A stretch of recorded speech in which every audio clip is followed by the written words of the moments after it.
Hi guys, ഓണാവുന്നതിന് മുന്നേ തന്നെ ഓണത്തിന് വേണ്ടിയിട്ടുള്ള ഒരുക്കങ്ങളൊക്കെ തുടങ്ങി. അതിന് വേണ്ടിയിട്ട് അച്ചാർ ഇടാണ്. വടുവപ്പുളി കൊണ്ടാണ് കേട്ടോ അച്ചാർ ഇടുന്നത്.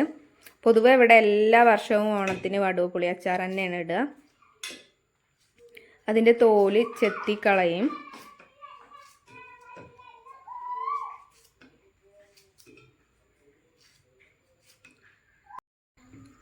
അപ്പം അതിന് വേണ്ടിയിട്ട് തോല് ചെത്തിയതിന് ശേഷം നാരങ്ങ ചെറുതാക്കി മുറിക്കണം.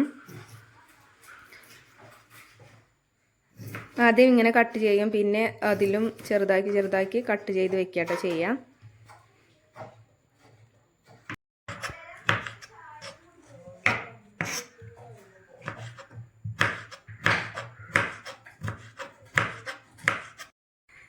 ആദ്യം കുറച്ച് മുളകും പൊടി ഇടാം, ഉപ്പ്.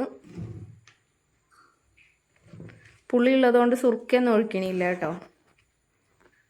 ഇത് നന്നായി മിക്സ് ചെയ്യുക. കളറിന് വേണ്ടിയിട്ട് കുറച്ച് കാശ്മീരി പൊടിയും.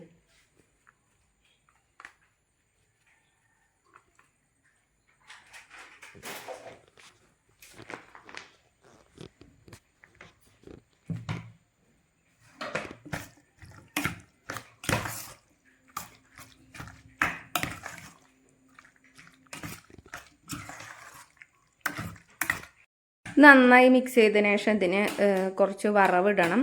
അതോടുകൂടി അച്ചാറിൻ്റെ ഉപ്രാവശ്യം കഴിഞ്ഞിട്ടോ. അത് ഇത്രയേ ഉള്ളൂ. സിമ്പിളായിട്ട് ഉണ്ടാക്കാൻ പറ്റുന്ന അച്ചാറാണ്. പിന്നെ ഓണത്തിൻ്റെ 2 ദിവസം മുന്നേ ഒക്കെ ഉണ്ടാക്കി വെക്കും. ഓണാകുമ്പോഴേക്കിനത് എല്ലാ മസാലയൊക്കെ പിടിച്ച് റെഡി ആയിട്ടുണ്ടാവും.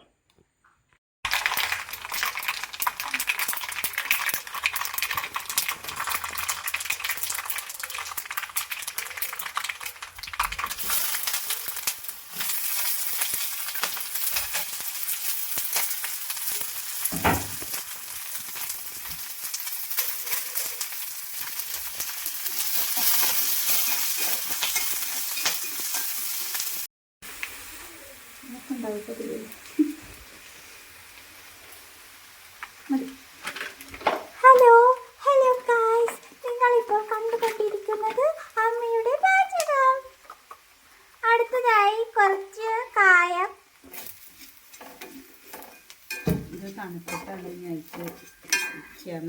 ചേച്ചിയെ വെറുപ്പിക്കാൻ എന്നെ കഴിഞ്ഞ് ആരുമുള്ളൂ. നമ്മൾ കുറച്ചും കൂടെ കായിട്ട് കൊടുത്തിട്ടുണ്ട്. ഇനി തീ ഫ്ലെയിം ഒന്ന് കുറച്ച് വെക്കാം. പൊടിയാളിടുമ്പോൾ പൊടി അല്ലെങ്കിൽ ഒന്നിച്ച് കരിഞ്ഞു പോവും. കുറച്ചും കൂടെ അച്ചാർ പൊടി ഇട്ടിട്ട് നന്നായിട്ട് മിക്സ് ചെയ്യാം. മതി, ഇത്രയും മതി. ഇനി നമുക്ക് ഇത് ഓഫ് ചെയ്യാം അല്ലേ? സ്റ്റവ് തണുത്തതിന് ശേഷം സ്റ്റവ് ഓഫ് ചെയ്യട്ടെ. ശേഷം ഇത് അരിക്ക് ഒഴിച്ചു കൊടുക്കുന്നുണ്ട്. ഒരു കേടൊരു തുള്ളി സുട്ട് വരണോ?